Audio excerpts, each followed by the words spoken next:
Good morning. I hope everybody's had a productive week. I think I have. I want to do the normal thing, which is to talk about the format of these meetings or morning updates. I want to then give you an update on what I've done, give you an update on what I'm going to do, and then I'll answer any questions. And that's the normal format, normal Mondays and Thursdays, 8 Eastern Time in the mornings. And these won't replace the build videos. I am generating a lot of footage, and I will be editing that into a normal build video fashion.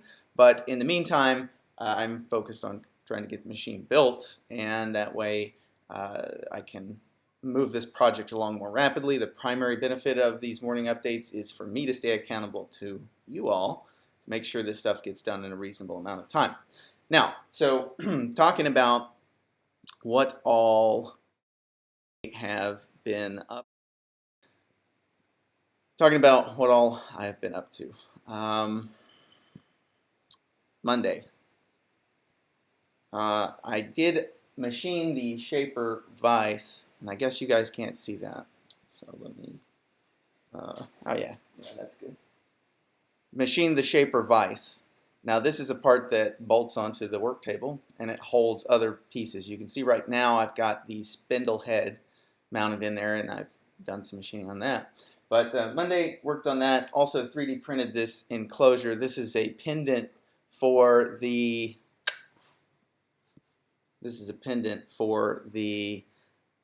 lathe shaper combo table. So I stole this button off my bandsaw because I put a variable speed thing on it. So I had this, people wanted the big red push button. So start, stop, and then I've got a variable speed control. The LCD here shows me the RPM that's the set point based on the potentiometer here. And there is a proximity sensor that picks up a magnet that's in this pulley off the treadmill, so it will actually display the RPM, in case it deviates from the commanded RPM. So that was Monday. I guess I wanted to also show you the a little bit extra here, which is over on the side. What's going on? So this is the treadmill motor. I just put a box around it, or a treadmill motor controller mounted to the side of the lathe cart. There is a switch here that turns on and off power, 120 volt power, US is 120, to this box. Now right here is a three-way switch, or a four-way switch. When it's over this direction, it's running the shaper in forward direction. And when it's over this direction, it's running the lathe in forward direction. So I'm going to put it back on the shaper because that's what I'll show you guys. Okay, so that's that. That was Monday. Let me just check my notes here. So Monday, 3D printed pendant box. Tuesday, I put the mill spindle head into the shaper vise and made a first few cuts while I was 3D printing this top for the lathe pendant, because it's kind of a two-piece deal. This part I had to print Tuesday. I also got started with actually doing some of the machining. Let's see. On Wednesday, so yesterday, I finished milling the underside of the spindle head, actually using the shaper, and it took quite a few iterations. So give you guys a little bit of a close-up here.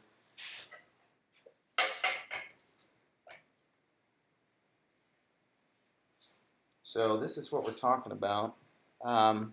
The surface finish is pretty good. I feel like it's pretty good. The trick is to get to speed fairly slow, get the tool bit ground. This tool bit seems to work best cutting from right to left. It'll cut going left to right, but it seems to work better going the other direction. So that's the direction I've been going.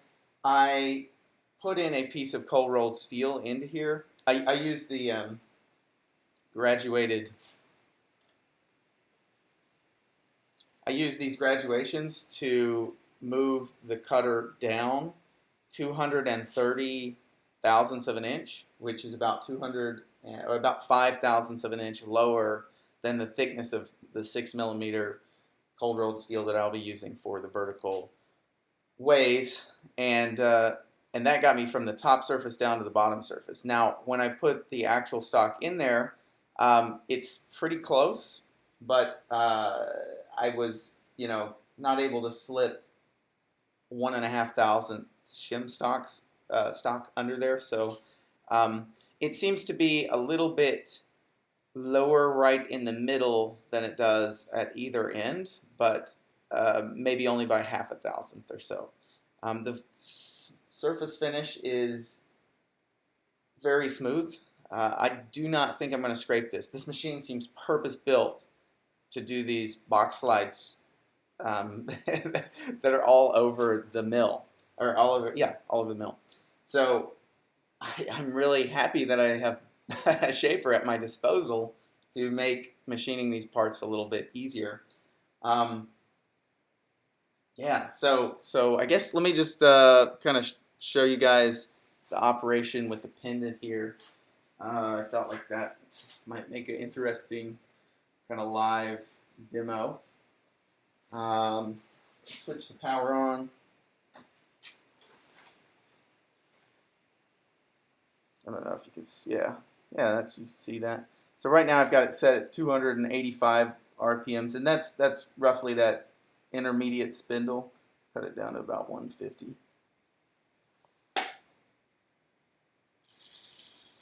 All right. So this is a little slower than what I was machining, but you can see there's a kind of makeshift pulley tensioner there in the back. That's on my list for next week.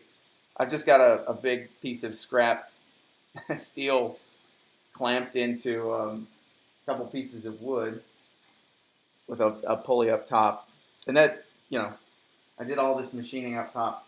The clothespin right there is just to keep the mechanism from advancing, so it'll just stay in a spot for demo, or while I'm doing like a manual machining, so I can reach over there and kind of fine tune it against like that vertical side. So that's what I've been up to. The upcoming stuff.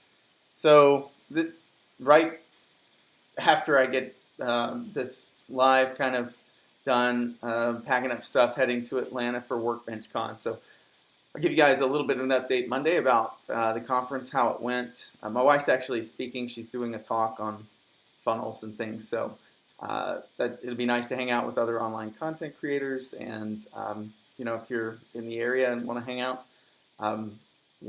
tweet at me or something and see if we can't make it happen. And then next week, it's back onto the mill, full scale onto the mill. The shaper, the spindle head, I need to move it in the shaper and finish off the flange here where the lead screw mounts, the vertical lead screw mounts. And then I'll be machining the other side, the side that goes next to the spindle bearing cap. Let's see. Those are kind of the big ticket items. Yeah. So I did spend a lot of iterations on this. I probably did the whole, like all those surfaces at least twice, possibly 3 times, just so I could kind of figure out how to get the best surface finish, get the right dimensions. But yeah, pretty happy with how this machine is performing.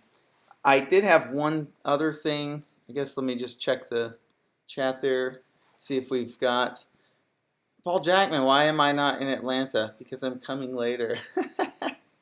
Nice. How did I design the print, and how long did it take?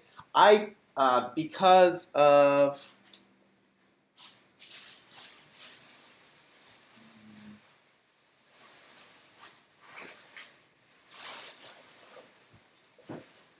Yeah, couldn't find it.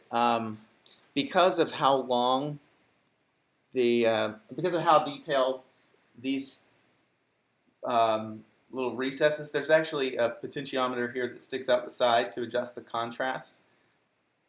That was kind of tricky to design. I'd say I probably spent 3 hours designing the box. The print, this took about 11 hours on the printer. This took about an hour and a half. And I had one that failed in ABS. I was having all kind of problems with bed adhesion issues on my 3D printer. But Cadre patron Matthew Wilson, 3D printer extraordinaire, gave me some tips. I actually just cleaned the bed off with soap and water instead of just alcohol. But yeah, that resolved it. Totally resolved my bed adhesion issues. I did switch over to PLA, so that's less of an issue with the PLA. But yeah, a good machine to have in the shop there for stuff like that. Any other comments? All right. The other thing that I want to mention here. So I got in the mail a little package the other day. Cadre patron Bob Teeter. He's like Santa Claus. He sent me a quick change toolkit. So that's got to go on the lathe at some point. Probably, I don't know if I want to work on that before turning like the lead screw. I probably will. And a set of index tooling. Now, I suspect these are carbide inserts, which, you know, I'm happy to have those, and I'll give them a shot. The ones that I've been using, and I wanted to talk about them just a little bit, because I really, really like these. Arthur R. Warner. These are high-speed steel inserts. And when you're turning at slow speeds, you know, on a small machine, I think the high-speed steel inserts is probably the way to go. I'll compare it with the carbide inserts, but low speed, lower rigidity machine, high-speed steel seems, I like it. So we'll compare and contrast with carbide inserts. But I think carbide likes a little bit more bite, you know, a little higher speed, and you know, steady cuts, whereas the high-speed steel tends to respond well at low speeds. So those are my observations, and I think that rounds out all the things I wanted to cover in this update. So thank you all for joining me.